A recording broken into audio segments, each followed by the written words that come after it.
આજરોજ તારીખ 23 માર્ચના શહીદ દિન નિમિત્તે અંકલેશ્વર નોટિફાઈડ એરિયા ભાજપ દ્વારા સુભાષચંદ્ર બોઝની પ્રતિમાને શ્રદ્ધાંજલિ અર્પણ કરવામાં આવી।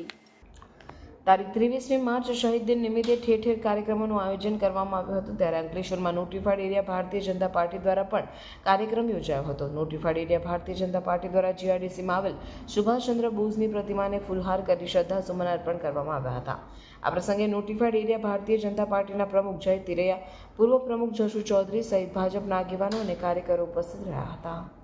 જે સ્વતંત્ર સેનાનીઓએ અને જે આપણા દેશને સ્વતંત્રતા અપાવવા માટે જે શહીદોએ પોતાની જાન ન્યોછાવર કરી છે અને માં ભારતીને પોતાની જાનનું બલિદાન આપીને એક સ્વતંત્રતાના શિખર ઉપર લઈ ગયા છે, એવા શહીદોની સાચી શ્રદ્ધાંજલિ નિમિત્તે આજે ભારતીય જનતા પાર્ટી નોટિફાઈડ તેમજ ભારતીય જનતા પાર્ટી યુવા મોરચા અંકલેશ્વર નોટિફાઈડ મંડળ દ્વારા સુભાષચંદ્ર બોઝજીને એમની પ્રતિમાને હારતોરા કરી અને સફાઈની કામગીરી કરી આજે એમને પુષ્પ વડે શ્રદ્ધાંજલિ આપી અને જે શહીદોએ પોતાની જાનનું જે બલિદાન આપ્યું છે એને બિરદાવી અને આજે